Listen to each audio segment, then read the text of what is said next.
njuraho ku nyanja nta n'umushaka kuvuga. oya n'umunyu muri rusange. Umunyu murawurya, murawufite. Umunyu uhindura ibiryo. Reka nkubwire ikintu gikomeye, turaza nuko tujyanye kuza kuhasoma. Yesu yaravuze ngo muri umunyu w'isi. Ese y'umunyu ukayutse niba ukandagira ubwo ushizemo cya cyanga cyawo. So nukuvuga ngo we are not umunyu niba warakurikiye yego se nkire bitarafini bagenda bayungurura, umunyu ugira garanti.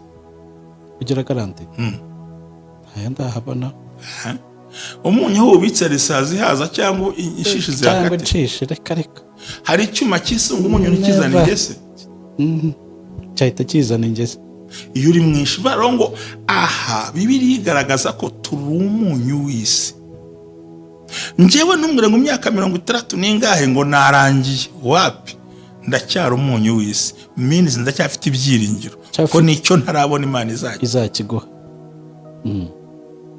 Umunyu wagiye ukoreshwa mu bintu byinshi bitandukanye. Bivuze ngo umunyu si uko ari mubi, ikiwugira mubi nicyo ugiye kuwukoresha. N'umunyu si uko ari mwiza wahindura amaraso ya Yesu. Yego. Oya, amaraso ya Yesu yihariye kuruta umunyu, kuruta amavuta, kuruta amazi, kuruta ikintu cyose wakora. Ariko wowe bitegetswe n'Imana, njye nabihakana niki? Ndinde umwe uti Imana yarembwiye ngo nishyire amavuta hariya yarayo hari icyo Imana ikora, njye ndinde wo guhakana, kuko umunyu si mubi. Wibuke imirongo twajya gusoma myinshi cyane muri Bibiliya ivuga umunyu inshuro zirenga 15, ikavuga amavuta inshuro 27, Imana ikavuga amazi inshuro 652. 652. Igabanya ibitabo wumve ko bingana.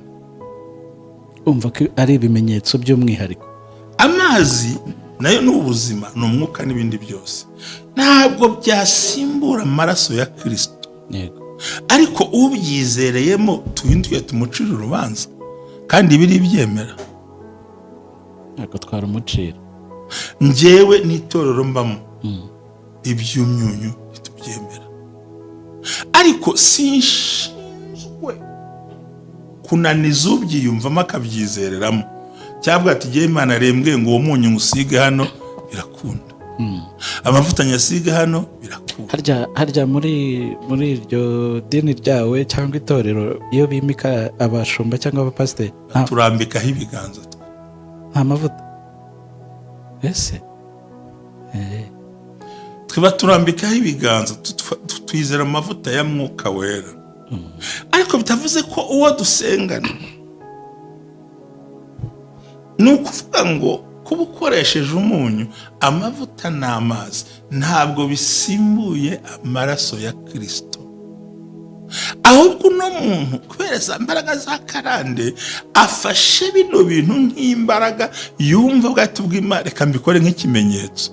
Nk'urugero rworoshye, ibyo ku Ngoma ibice 13 umurongo wa 5.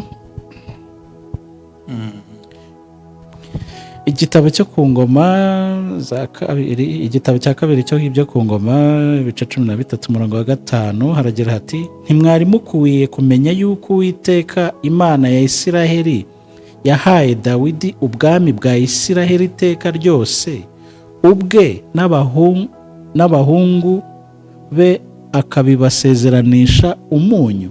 Umunyu ntugarutse. Yesu ati muri umunyu w'isi. Uwa mbere Imana ibisezeranya umunyu. Yego. Aha kuri Dawidi nabwo imuha ubwami, imusezeranya gukoresha wa munyu. Umunyu utuma ibintu bitagaga, umunyu utuma inyama zidapfa, umunyu uvura ibisebe burya. Uromora. So rero niba uno muntu yizerera muri wa munyu, reka tugende nubwo tarabuze kuhasoma. Yego. Amazi y'Iyeriko ngo yararuraga, inka yanyoye ikaramburura, imyaka ikarumba asharira. Baragenda babwira witwa Elisa. Elisa avuga ati nimunshakire urwabya rushya unashakire n'umunyu, munyerekaho y'amazi, munyereke isoko y'amazi. Sinkumena hano hagenda, nkeneye kureba isoko aho aturuka. Acyagira ati amenamo wa munyu, ati soko ntuzongere kurura. Maze uwo mwanya birarangira. Bivuze ngo iyo tugiye mu buryo buri spiritually cyangwa mu buryo bwumvikana, yenda ndaza kuza ngiye gusoza, umunyu bisobanura ubuzima bw'amasezerano adahagarara. Ubona ko ufite iyo myaka yawe, yego, nanjye mfite iyanjye. Ubu ntabwo wahangara kumbwira ngo isezerano ryashize, kandi ndi umunyu w'isi. Amayetaje aracyahari, amamodoka aracyahari, amahanga aracyari cyane, ku viza ndacyayifite. yego. Rero iyo abantu bashaka gucogoza mu buryohe bw'Imana, bagukuyemo wa munyu, bakwereka imyaka n'ibihe, bati ntibishoboka. Ariko Yesu avuga ngo muri umunyu w'isi tugwana bwa buryo. Haleluya, haleluya, haleluya, haleluya. Ubumwe bw'Abera Ministries buyobowe na Reverend Ntababazi Jean Baptiste, aha amavuta akandagira amateka dushingiye ku mvugo y'ijambo ry'Imana rigaragara mu gitabo cyayo ibice 33 umurongo wa 14 kugera ku 16, hasobanura yuko Imana ivugira mu nzozi no mwiyerekwa rya nijoro abantu bashyizweyo. Bityo abaho umugambi wo gusobanura kugira ngo udatesha agaciro inzozi zawe. Inzozi zawe nizo wowe, ntaho uzatandukana n'imvugo y'Imana. Wizitesha agaciro, wizisuzugura, izigambiriye kukugirira nabi zishingiye kuri karande ufite n'Imana ibikubwira, bisenye biveho. Ibishingiye mu kuri nabyo bisenga ukiranuke. Ubumwe bw'Abera Ministries, buri muntu wese mu itorero rye abo wejejwe akore nk'imirimo, ariko duhurire mu gukiranuka no kubaka ahazaza hawe hashingiye ku nzozi zawe n'imitekerereze yawe n'ibikorwa byawe. Uruw'agaciro, uriwe, kandi uriwe n'Imana izubakiraho amateka adasanzwe. Ubumwe bw'Abera Ministries, umuntu arisanzura akamenya yuko Imana iri mu ruhande rwe. Shalom, shalom. Suje nkifurije kugira ibihe byiza nanone wowe dukurikiye aho uherereye hose. Hano ni kumwe bw'Abera Ministries, amavuta akandagira amateka, ubuzima bugahinduka. Amazina yanjye nitwa Jerry, turagarutse n'ubundi ndacyari kumwe na Mushumba. Waramutse neza? Naramutse amahoro, ndashima Imana n'abantu bayo. Amen. Iri jambo impamvu bw'abantu bayo ni ukubera iki? Ni ukuri. Abeza bamfasha gushima Imana, ababi bandwanya bamfasha kwikosora. Ndanumva rero umuntu wese mufitemo akantu keza. Nakubwiye kenshi ko umuntu kwanga ataca ku ruhande ku kibazo. Niyo akubonye ko sayita ririmba kurusha indirimbo igezweho, akikabona ahita yandika comment atari yarasoza ibintu ngo birangire. Yego Mushumba, amaze iminsi ngenda nkagaruka, kandi kiza kindyohera mu bimenyetso byerekana ko ukomeye. Yego, n'ubwishiga bakurwanya, cyangwa bagukunda bagakomera hasi. Nubona abakwanga biyongereye, menya ko n'ibirere byabyiyongereye, menya ko wakomeye. Aba bantu bahumure, bafite abantu babarwanya, babanga, ni ikimenyetso cyerekana ko bakomeye, bazamutse mu ntera. Alo. Bwana ubona uriho gusa nta kibi ryose nk'Imana yahosheje intambara. Wapi, nta muntu kurimo. Sinzi rimwe ubusa abajura bayizamo. Gukora iki? N'imbwa ntiziyizamo, n'ibibazo irayihunga. Hari urugo n'ibibazihunga rwose. Sindabona Marie Jose mu bihodi. Hoya. Akare. Reka. Imbeba oya. Birarya ikiza. Abanzi. Iyo uri mu gwiza imbaraga, n'abarwanya amavuta bariyongera. Amavuta. Yego. Riba nk'urugero. Bantu batishimira ibyiza by'u Rwanda cyane, batubwira ko nta byakoze. Yego. Ariko ko nta bihari. Birahari byinshi. Imihanda, siho dutuye se, imodoka, yego, internet, kuyo dushaka ubuzima. Abanyarwanda bafite agasura keza, ibintu birakorwa, amastada, ibinama, ariko abandi bati oya, ati ahubwo hari umuhanda urimo ikinogo, uwo mukaba murawukoze mutamubwiye. Yego. Imbaraga zo kubaka hazaza, yego, ni ugutega amatwi abakurwanya kandi batabizi rata. burangiye ikiganiro cyose kimvuga nabi kuri YouTube ndacyumva nkakirangiza ukuri nubwo atari byinshi ariko mwavuze ngo ngi kuzimu narakibuze ndakirangiza sinakora comment amaco yinde je babona ari amaco yinde ntacyo bintwaye wavuze ibindi nawe ntacyo bimbwiye kubera iki nkeneye kumva icyo umwanzi atekereza nkeneye kumva icyo uwanga ubumwe bw'abera ashaka ko nkosoramo yego ariko hari abantu usanga batagira uwo mutima kuki benshi baterura amabuye babona ko nawe wateruye iterambere ryawe uri kurizamura nicyo nyine ngo gucogoza ubundi reka tumwe ijambo rimwe uko urushaho kuzamuka niko uhura n'imbeho yego narakubwiye ngo iyo umuntu atarasohoka kuri yellow paper muba mumuzi ntawe mumuzi ariko reka asohoke bajya gucukumbura n'ikabutura yambaraga bakayizana n'udufoto twa kera bakamenya ngo ni muntu ki kubera iki batuzanye uyu muntu igihugu cyiza umwe ni ukugira ngo ushyire hasi undi yangize CV yawe wabonye minisitiri wari ugiye kuba minisitiri bakamwerekana ari kuri plage yambaye ubusa ahise yegura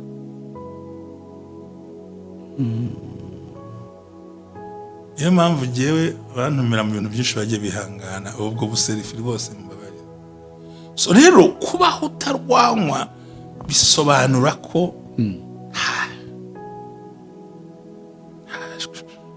nta kantu kakurimo so rero urakoze cyane ngira ngo dukore iyo introduction imbaraga afite zingana n'imbaraga zikurwanya yego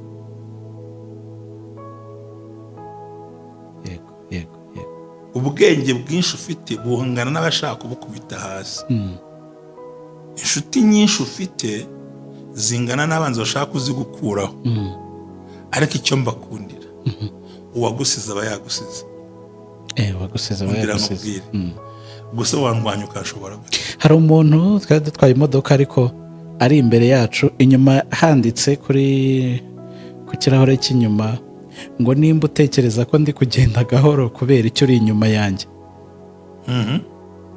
you get ngo inyuma kuri paraburize handitseho kuri kirahure cy'inyuma handitseho ngo nimba uri kubona ndi kugendera gahoro kubera icyo uri inyuma yanjye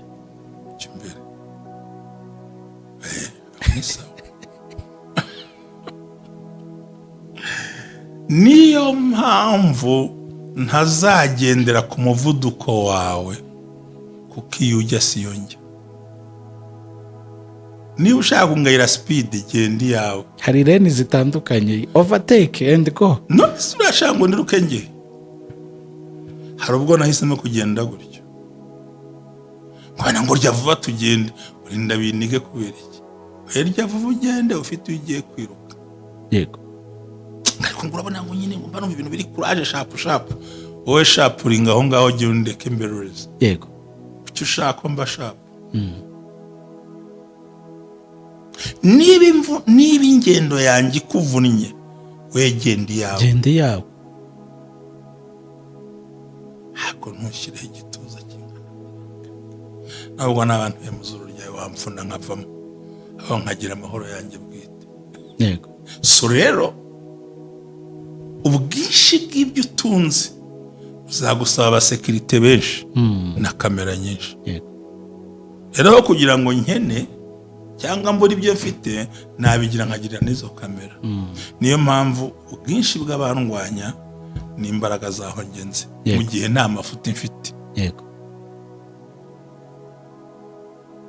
cya kabiri si inshingano zanjye kugusubiza umbajije kumbaza n'uburenganzira bwawe kugusubiza n'ubwanjye cya gatatu ntuteganye ko nzagusubiza icyo umbajije kuko ntabwo uri mu rwego rubishinzwe nzagusubiza uko mbyumva yego kugira ngo ntegure umutego wari ugiye kuntega ahubwo mbyaze amahirwe kugutegesha uwo wari wizaniye kuko birasa agashumi umuntu yizaniye niko kamufata twagiye. Yego mushumba, wigeze gukomaza ku kintu bita amavuta yo gusigwa, ariko impaka ku bintu ziri hagati y'amadini, amatorero, n'abantu ku giti cyabo, n'ababyumva n'abatabyumva, bishingiye ku munyu n'amavuta, yego, n'amazi n'ibindi bimenyetso bakoresha. Nyamara kino cyumweru ushaka azamenya ibintu. Ubwo nari ndi muri gare ya Nyabugogo, abantu bari kugenda bavuga ngo bari kugurisha imyunyu y'inyanja, impaka ziheraho, bamwe bavuga ku, abandi bavuga ku, bane bati turabyemera, abandi bati ntibikora. Ubwo ni ibyo ngibyo tugiye kuvugaho, impaka ziri hagati y'ibyo bimenyetso. Ubundi mu bikorwa byo kwibohora, yego, karande, ibicaniro no kwirinda abarozi n'inyatsi no gutangira umushinga n'ibindi bikorwa, abantu bizera mu buryo butandukanye. Hanyumvise mu buryo, mu bikorwa byo gutangira, kamisoro ko byanditse gutya, mu bikorwa byo kwibohora, karande, ibicaniro, umuvumo, kwirinda abarozi, inyatsi, gutangira umushinga n'ibindi bikorwa byabo, abantu bizerera mu buryo butandukanye no mu nzira itandukanye. Yego, turahumvikanye. Aho ugasanga umwe ananiwe guterura ibye, agiye kwita ku by'abandi, kandi ibye byarangaye, byanayangaye. Bivuze iki rero? Ese koko umunyu ni mubi? Tuvuge ko umunyu ari devu? Turi kubyibazaho.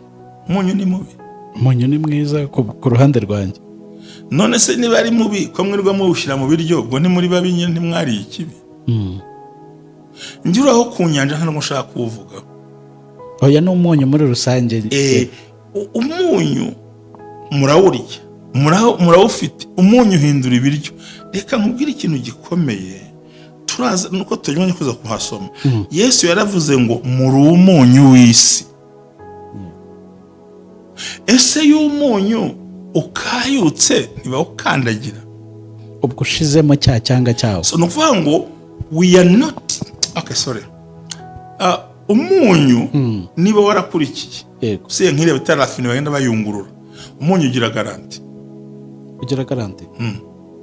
Aya ndahabona. Umunyu aho ubitse risazi haza cyangwa ishishi zihakate, reka hari icyuma cy'isunga umunyu ntikizana ingese. Cyahita kizana ingese iyo uri mwinshi. Barongo aha Bibiliya igaragaza ko turi umunyu w'isi. Njyewe ntumbwire ngo imyaka 30 n'ingahe ngo narangiye, wapi, ndacyari umunyu w'isi. Minizi ndacyafite ibyiringiro ko nicyo ntarabona Imana izakiguha. Umunyu wagiye ukoreshwa mu bintu byinshi bitandukanye. Bivuze ngo umunyu si uko ari mubi, ikiwugira mubi nicyo ugiye kuwukoresha. N'umunyu si uko ari mwiza wahindura amaraso ya Yesu. Oya, amaraso ya Yesu yihariye kuruta umunyu, kuruta amavuta, kuruta amazi, kuruta ikintu cyose wakora. Ariko wowe bitegetswe n'Imana, njye nabihakana n'iki? Ndinde umwe uti Imana yarembwiye ngo nishyire amavuta hariya, yaraye hari icyo Imana ikora, njye ndinde wo guhakana? Kuko umunyu si mubi. Wibuke imirongo twajya gusoma myinshi cyane muri Bibiliya ivuga umunyu inshuro zirenga 15, ikavuga amavuta inshuro 27, Imana ikavuga amazi inshuro 652. 652. Igabanya ibitabo wumve ko bingana. Umva ko ari ibimenyetso by'umwihariko. Amazi nayo ni ubuzima, ni umwuka n'ibindi byose. Ntabwo byasimbura amaraso ya Kristo. Yego. Ariko ubyizereyemo tuhinduye tumucira urubanza, kandi biri byemera. Ntabwo twaramucira.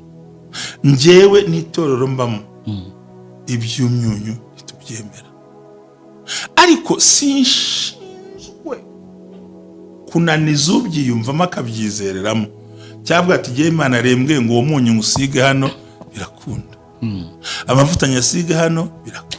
harya muri iryo dini ryawe cyangwa itorero iyo bimika abashumba cyangwa abapasiteri turambikaho ibiganza nta mavuta ese tuba turambikaho ibiganza twizera amavuta ya mwuka wera ariko bitavuze ko uwo dusengana ni ukuvuga ngo kuba ukoresheje umunyu amavuta n'amazi ntabwo bisimbuye amaraso ya Kristo, ahubwo uno muntu kubera za mbaraga za karande afashe bino bintu nk'imbaraga yumva bwati bw'Imana, reka mbikore nk'ikimenyetso. Nk'urugero rworoshye, ibyo ku ngoma ibice 13 umurongo wa 5. Igitabo cyo ku ngoma za kabiri, igitabo cya kabiri cyo ibyo ku ngoma ibice 13 umurongo wa 5 haragira hati: ntimwari mukwiye kumenya yuko Uwiteka Imana ya Isiraheli yahaye Dawidi ubwami bwa Isiraheli iteka ryose, ubwe n'abahungu be akabibasezeranisha umunyu. Umunyu ntugarutse? Yesu ati muri umunyu w'isi. Uwa mbere Imana ibisezeranya umunyu. Yego. Aha kuri Dawidi nabwo imuha ubwami imusezeranya ikoresha wa munyu. Umunyu utuma ibintu bitagaga, umunyu utuma inyama zidapfa, umunyu uvura ibisebe burya. Uromora. So rero niba no muntu yizerera muri wa munyu, reka tugende nubwo tarabuze kuhasoma. Yego. Amazi y'Iyeriko ngo yararuraga.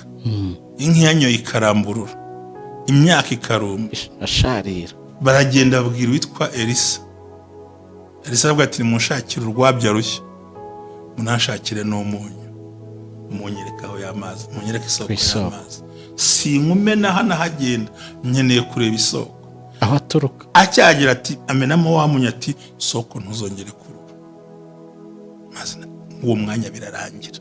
Bivuze ngo iyo tugiye mu buryo buri spiritually cyangwa mu buryo bwumvikana, yenda ndaza kuza ngiye gusoza, umunyu bisobanura ubuzima bw'amasezerano adahagarara. Ubona ko ufite iyo myaka yawe. Yego. Nanjye mfite iyanjye. Ubu ntabwo wahangara kumbwira ngo isezerano ryashize, kandi ndi umunyu w'isi. Amayetaje aracyahari, amamodoka aracyahari, amahanga aracyari cyane, ku visa ndacyayifite. Yego. Rero iyo abantu bashaka gucogoza mu buryohe bw'Imana, bagukuyemo wa munyu, bakwereka imyaka n'ibihe, bati ntibishoboka. Ariko Yesu avuga ngo muri umunyu w'isi tugwana bwa buryohe. Bivuze ngo we still alive, turacyariho kuko dufite bwa bwiza na wa munyu ubitse muri twebwe. Yego. Akora kanyumvise mariko. Yego. Tutungishije benshi. Hari ukuntu navuga ati reka mbirebere mu myaka urihenze. Umunyu ntugombera ikiro ngo ushyire mu biryo. Yego. Wigeze ubona umuntu ashyira umunyu mu biryo mwinshi akawukuramo? Ntabwo bikunda. Aho twageze ntibikunda. Niyo mpamvu dukandagiye ari ahacu rata. Haleluya. Abana bakubumva iyo ukiri umunyu w'isi ufite amahirwe yo kwakira no gutabarwa.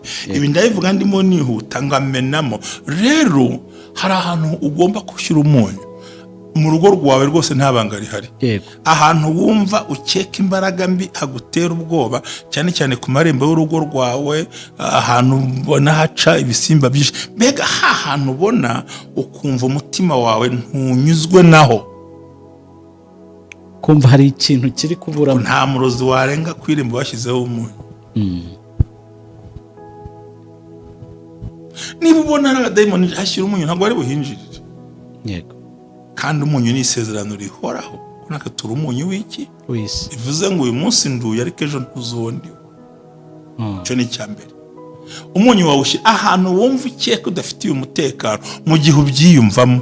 Si itegeko. Ntabwo ari itegeko. Senga ufitemo gahunda. Kabiri, amavuta nayo ugomba kuyasiga. Bibiliya yemera gusiga amavuta kandi kabivuga.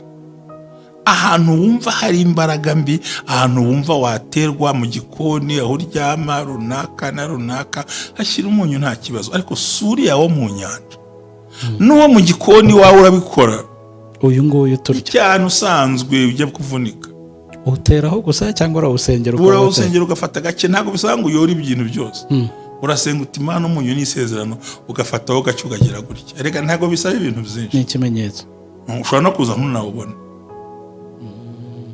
ko uhita ucika n'amazi, uzaraho wishyiza urayenguka aba amazi. Yego, urumva ni ikintu kibyara iby'imbaga y'amazi yarahari. Kabiri, amavuta yasigaho wumva ukeneye kuyasiga mu gihe ubyiyumvamo. Si uko amavuta agira icyo ahindura, ahubwo amavuta asengewe na Yesu harimo birashoboka.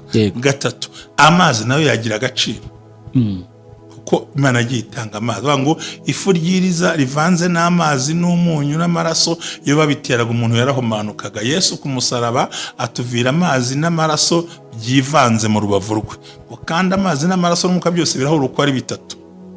Uzera ngo uwabikora ntakwiye gucirwaho iteka. Yego, siga amavuta wumva ufite gushidikanya, siga amavuta icyo kumva ushaka gushidikanya, siga amavuta umwaka ushaka kubitewe n'impamvu runaka. Gatatu, na ya mazi uyashyiraho wumva ushaka.